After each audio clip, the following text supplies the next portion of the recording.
Բարև ձեզ Աջափնյակ համայնքի սիրելի հայրենակիցներ, երկար սպասել ենք ձեզ հետ այս հանդիպման համար եւ շատ ուրախ եմ ձեզ բոլորիդ այսօր ողջունել։ Վերջին անցնող տարիներին Աջափնյակ բառը կարծում եմ ամենաշատը, ամենահաճախը օգտագործվել է Աջափնյակ մետրո կայարան համատեքստում։ Տիգրան Ավինյան, վերջը ուր է մեր մետրոյի կայարանը։ Աջափնյակ համայնքի բնակիչները ամեն օր այդ հարցադրումը հավանաբար հնչեցնում են։ Բայց, սիրելի հայրենակիցներ, դուք օրինակ գիտեք, որ 1.8 միլիարդ դրամ ծախսվել է միայն նախագծի և ծավալաթերթի վրա։ Այսինքն կայարանը չկա, բայց 1.8 միլիարդ դրամ տրվել է նախագծի և ծավալաթերթի վրա։ Այսինքն քրեական գործ էլ կա հարուցված, կայարանը չկա, քրեական գործը կա, միլիարդները վատնված են, իսկ այդ միլիարդները հաստատ իրանց գրպանում չեն եղել, մեր բոլորի վճարած հարկերի արդյունքում է եղել։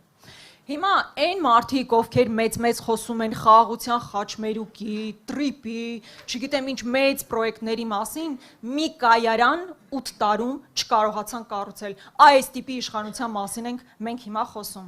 Ճիշտ այնպես, ինչպես ակադեմիական քաղաքը, հավանաբար լսած կլինեք։ Մետրոյի կայարանն Աջափնյակի եւ ակադեմիական քաղաքները կարելի է քույր քաղաքներ որակել։ Իսկ դուք գիտեք, որ օրինակ այդ նույն ակադեմիական քաղաքի մասով, քաղաքը չկա, ուզում եմ դա հիշեցնել, 159 միլիոն դրամ գումար տրամադրվել է իրազեկման աշխատանքների համար։ Մարդկանց իրազեկել են, որ պետք է նման քաղաք կառուցվի։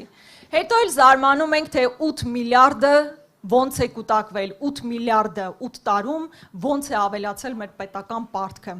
Ոչ մի նոր բան չի կառուցվել, բայց պարգևավճար լինի, ակադեմիական քաղաքի իրազեկման աշխատանք լինի, մետրոյի կայարանի նախագծի ծավալաթերթի աշխատանքներ լինեն, այդպես գումարները, մեր բոլորի գումարները այդ տրամաբանությամբ էլ ուղղակի վատնվում են։ Բայց ամբողջ ողբերգությունն այն է, որ մենք եւ մեր երեխաները դեռևս պետքա փակվենք այդ գումարը, իրանք չեն փակվելու, մենք ու մեր երեխեքը դեռ պետքա փակենք։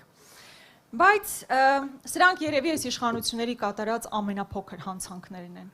Ցանկացած իշխանություն գնահատվում է իր արդյունքներով։ Իսկ արդյունքները հետևյալն են։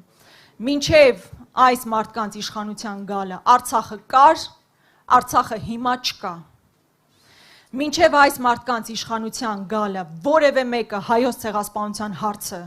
հարցականի տակ չէր դնում, նարատիվներ առաջ չէր տանում, թե բա մի հատ հասկանանք ոնց է տեղի ունեցել ցեղասպանությունը։ Մի հատ հասկանանք ովքեր են այն մարդիկ, ովքեր ցեղասպանության են ենթարկվել, որը փաստացի ուրացում է նշանակում մեր պատմության, ցեղասպանության իրողության։ Մինչև այս մարդկանց գալը Արարատը մեզ համար հպարտության աղբյուր էր եւ հիմա շարունակում է լինել հպարտության աղբյուր։ Այլ բան, որ իրենք հարցականի տակ են դնում, Արագածի հետ են հակադրության մեջ դնում։ Եվ մինչև այս մարդկանց գալը, հա մոտ 30 տարի 8 միլիարդ էր պետական պարտքը, իսկ հիմա արդեն 15 միլիարդի մոտ է մեր պետական պարտքը։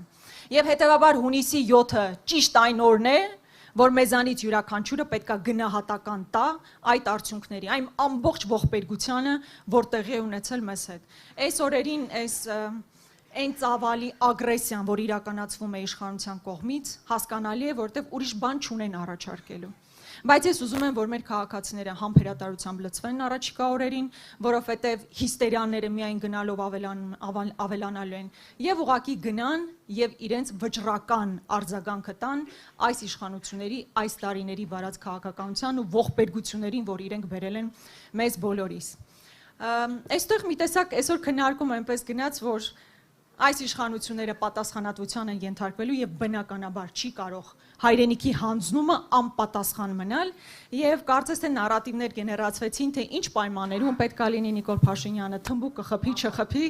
հա, բայց հենց այդ պահը նստած ես փորձեցի վիզուալիզացնել ինչ պայմաններում պետքա Նիկոլ Փաշինյանը իր անազատությունը վայելի եւ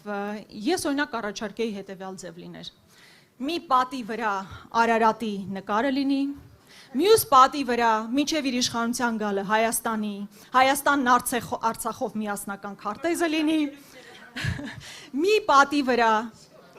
իրենց կյանքը տված մեր հայրենակիցների ամբողջական ցանկը հերթով գրված լինի եւ ամբողջությամբ ինքը կգիտակցի այն ամբողջ ողբերգությունների ծավալը, որ ինքը բերել է հայ ժողովրդին։ Սա ուղղակի այսպես պատկերացում է։